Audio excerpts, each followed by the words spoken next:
এই পৃথিবীতে কয়জন বাচ্চায়িত্ব করেছে ভাই বলতে পারেন? এই পৃথিবী জোড়া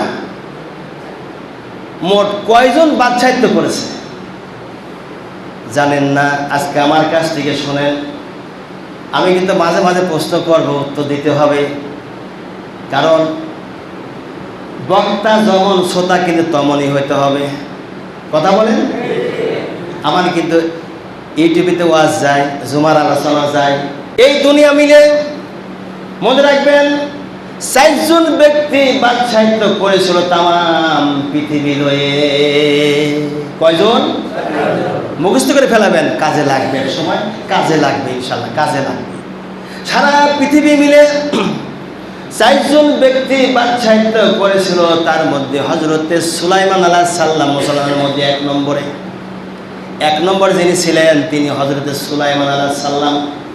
কয় নম্বর? আর 2 নম্বরে যে ছিলেন তিনি হলেন হযরতে জুলকারনাইন।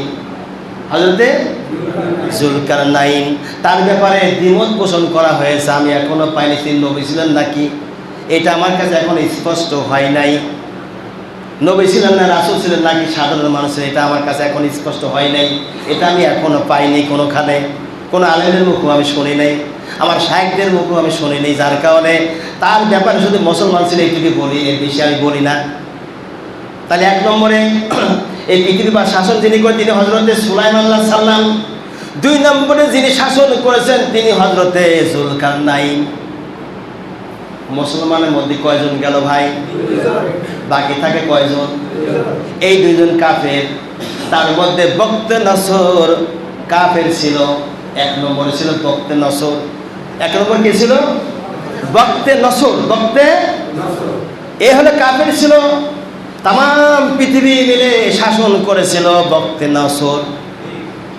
আর 2 নম্বরে শাসন করে যিনি হলো তিনি হলো বাদশা নমরুদ। বাদশা কয়জন হলো ভাই? জোরে বলি 4 জন। পেয়েছেন আপনারা? হ্যাঁ, আশা করি মনে থাকবে ইনশাল্লাহ। মনে রাখবেন, কাজে লাগবে, এক সময় কাজে লাগবে।